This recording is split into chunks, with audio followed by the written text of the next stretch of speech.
पूरे देश भर के मेयर का टोटल करीब 70 से ज़्यादा। बहुत ही हमारे लिए हर्ष का विषय है, बहुत खुशी का विषय है कि दानवी राजा कर्ण की इस धरती पर होटल नूर महल, जो हमारे हरियाणा की नहीं, एक अपना पूरे देश की एक प्राइड है, जो यहाँ के उद्यमी हैं जिन्होंने अपनी मेहनत से इतना बड़ा होटल खड़ा किया, उसमें हम आज सभी देश भर से आए हुए मेयर्स को होस्ट कर रहे हैं। करनाल माननीय मनोहर लाल जी का विधानसभा क्षेत्र भी रहा है और संसदीय क्षेत्र भी रहा है, और अब उनके उत्तराधिकारी, विधानसभा उत्तराधिकारी के रूप में मेरे को वो जिम्मेवारी करनाल के लोगों ने दी है।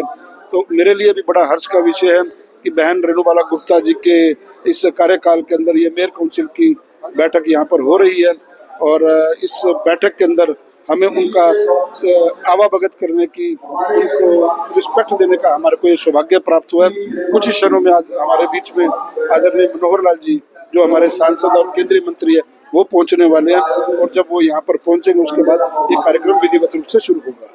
जगमोहन जी, उद्देश्य क्या कुछ रहने वाला जिस तरह देखिए, मेयर काउंसिल्स का एक उद्देश्य होता है, इनमें इनकी संगठनात्मक विधियां होती हैं कि इनको अध्यक्ष बनाना होता है, उपाध्यक्ष बनाना होता है, फिर एक जानकारी लेनी होती है कि शहर की स्वच्छता को लेकर के, सुंदरता को लेकर के क्या क्या कदम उठाए जा रहे हैं, क्या क्या कोई नई चीजें हो रही हैं। तो ये एक प्रकार का विषय का आदान और प्रदान होता है, क्योंकि देखिए जो मेयर आ रहे हैं कोई सारे भारतीय जनता पार्टी के नहीं है, इनमें कोई आम आदमी पार्टी का भी है, कोई कांग्रेस का भी है। तो एक सामंजस्य, क्योंकि जब हम वसुधैव कुटुंब की बात करते हैं, पूरे देश की बात करते हैं, दलगत राजनीति से ऊपर उठ करके बात करते हैं, तो सभी मेयर जब इकट्ठे होकर एक प्लेटफॉर्म पे इकट्ठे होते हैं तो अपने अपने विषय आदान प्रदान करते हैं, किन अच्छी चीजों से हम, क्योंकि शहर की एक छोटी सरकार इसको कहा जाता है, शहर की छोटी सरकार किस प्रकार से कार्य करे, जनता को अच्छी सुविधाएं दे, उन विषयों का भी आपस में आदान और प्रदान होता है। प्रदेश में पहली बार कार्यक्रम बहुत सौभाग्य की बात है, मैंने कहा कि पहली बार ये कार्यक्रम करनाल को ये सौभाग्य मिला है इनकी मेजबानी करने का, और हम इसमें कोई कोर कसर नहीं छोड़ेंगे। हमारे सभी पार्षद, हमारी मेयर के पति और पूर्व कार्यकारी जिला अध्यक्ष श्री ब्रिज गुप्ता जी, पूरी उनकी टीम, हम सब साथी कई दिनों से तैयारियों में लगे हुए हैं इस कार्यक्रम को सफल बनाने के लिए। देश के विकास की भी बात हो सकती है। देश के विकास की ही बात है, जब शहर का विकास होगा, शहर की सरकार है, शहर का विकास होगा तो समाज का विकास होगा, समाज का विकास होगा तो प्रदेश का विकास होगा, प्रदेश का विकास होगा तो देश का विकास ऑटोमेटिकली होगा। अतिथि देवो भव, हमेशा ही हरियाणा हमेशा पधारो हमारे देश, जो अपना राजस्थान का तर्ज जैसे उनका एक स्लोगन है, हमारा यहाँ का अतिथि देवो भव, अतिथि हमारे लिए बहुत मान्यता रखता है। और एक एक जो मेयर है वो लगभग आप अंदाजा लगाइए कि इतनी बड़ी बड़ी कॉन्स्टिट्यूंसी से, जयपुर से और अपना भोपाल से, इतने बड़े बड़े इंदौर से, ऐसी जगह से मेयर आए हैं, तो वो जब अपने विषय रखेंगे, अपने विषय हमारे साथ साझा करेंगे, तो ये हम सब के लिए भी गर्व की बात है। जानकारी ये भी आ रही है कि कुरुक्षेत्र बराबर भी लेकर जाया जाए। हाँ, उसके बाद देखिए स्पिरिचुअल कार्यक्रम है, कुरुक्षेत्र में ब्रह्म सरोवर दिखाया जाएगा, गीता की क्योंकि ओरिजिन कहाँ से हुआ था गीता जी का, तो ज्योतिषर भी लेके जाएगा, अपना कृष्ण संस्थानम में भी लेके जाया जाएगा, स्वामी ज्ञानंद जी का जो उन्होंने स्थान बनाया, वहाँ पे इनको वीडियो दिखाई जाएंगे। तो एक प्रकार का कल्चरल इवेंट भी शाम को रहने वाला है। कितने दिन का कार्यक्रम है? ये 2 दिन का, आज का और कल दोपहर बाद भोजन उपरांत इसकी समाप्ति होगी।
कुछ है, कहाँ से मेयर पहुँच रहे हैं?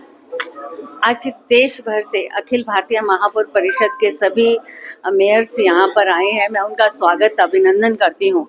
और इस महापौर परिषद की बैठक में हमें जिनका मार्गदर्शन मिलेगा, ऐसे देश के बहुत ही यशस्वी और मुझे लगता है कि ऐसे विजन के साथ जो काम करते हैं, जो अंत्योदय की भावना से अंतिम व्यक्ति तक पहुँचे और शहरों के विकास के लिए जिस तरह से उन्होंने एक गति दी है, ऐसे माननीय हमारे केंद्रीय मंत्री श्री मनोहर लाल जी का मार्गदर्शन हमें मिलेगा। और सभी मेयर्स यहाँ पर पहुँचे हैं। यहाँ की खुशबू, यहाँ के सौगात लेकर जब वो अपने अपने शहरों में जाएंगे तो हरियाणा को याद करेंगे। और हरियाणा में वो अपने प्रोजेक्ट्स, अपने काम जो लेकर आए हैं उनको साझा करते हुए सभी मेयर्स आपस में चर्चा करेंगे तो एक शहरों को अच्छा व्यवस्था देने का काम होगा। और मैं अपना सौभाग्य मानती हूँ कि मुझे उनका आतिथ्य करने का अवसर मिला है। आज ये महापौर परिषद की बैठक 2 दिन तक रहेगी और सभी महापौर यहाँ पर रात को भी रहेंगे। कल माननीय हमारे विधानसभा के स्पीकर आदरणीय हरविंदर कल्याण जी का भी हमें मार्गदर्शन मिलेगा। और इस तरह के स्वरूप के साथ हम चाहे कहाँ करनाल में, हरियाणा में करनाल में पहली बार ये बैठक इस तरह की महापौर परिषद की होने जा रही है, जिसमें सभी महापौर पहुंचे।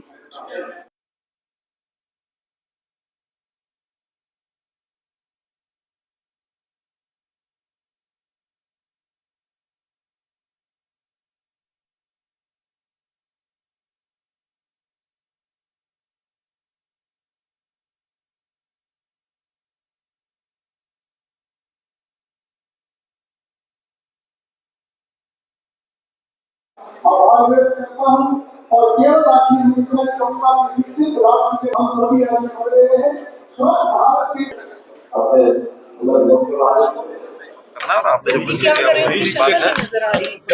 आज का जो कार्यक्रम है उसके बारे में तो सारा विषय मैंने विस्तार से बताया है।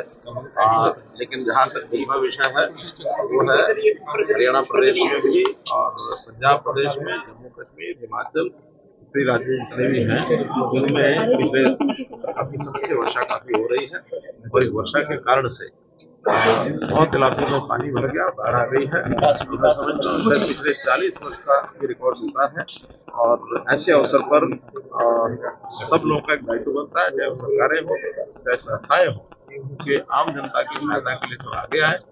बहुत सी एनजीओ उसमें लग गई है, बहुत सी संस्थाएं लग रही हैं, सरकारें भी अपने तौर पर कर रही हैं। कल मैं पंजाब के क्षेत्र में गया था, बहुत ज्यादा नुकसान हो रहा है। और आज हरियाणा सरकार की ओर से जो अभी मैं चंडीगढ़ से आया हूँ, तो दोनों प्रदेशों को, पंजाब को और जम्मू कश्मीर को 5-5 करोड़ रुपए की सहायता हरियाणा सरकार ने आज देने का फैसला किया। शाम तक वो पैसे पहुंच जाएंगे। और भी वहां से पूछी जा रही है आवश्यकता कि हम अपने हरियाणा के लोगों को तो संभालेंगे ही, लेकिन वहाँ चूंकि नुकसान ज्यादा है पंजाब में, जम्मू कश्मीर में, वहाँ पर भी और सहायता की ओर से जो वहाँ से अपेक्षा की जाएगी उसको हरियाणा पूरा करेगा। मेरी होम मिनिस्टर साहब से बात हुई है, वो भी केंद्र सरकार की ओर से आज प्राइम मिनिस्टर साहब वापस लौट आए हैं, तो प्राइम मिनिस्टर साहब और अर्जुन साहब उनसे बात करेंगे और शाम तक मुझे लगता है कोई ना कोई सहायता केंद्र सरकार की भी और इन प्रदेशों में जो बाढ़ग्रस्त एरियाज हैं उनको तुरंत पहली किस्त जैसे होती है आवश्यकता के लिए भेजेंगे।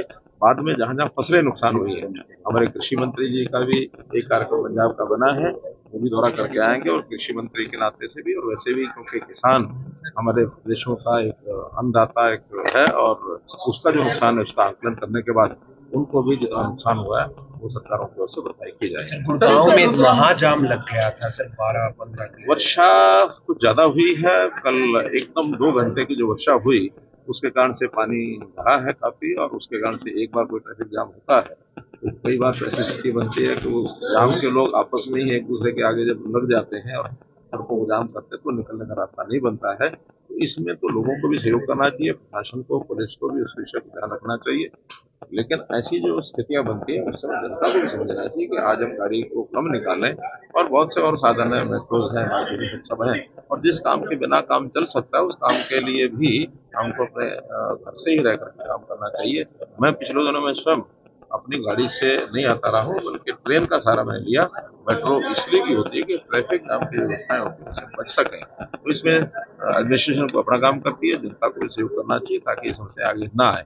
जो ऐसी चीजें हैं जिनको लंबे काल के लिए विकास के नाते जो काम करने हैं वो सरकार सब कर रही है, चाहे वो रोड्स हैं, चाहे फ्लाईओवर्स हैं और चाहे मेट्रोज हैं। सड़कें चौड़ी करने का काम है, लगातार हमारे सब विभाग लगे हैं। जैसे जैसे आवश्यकता पड़ती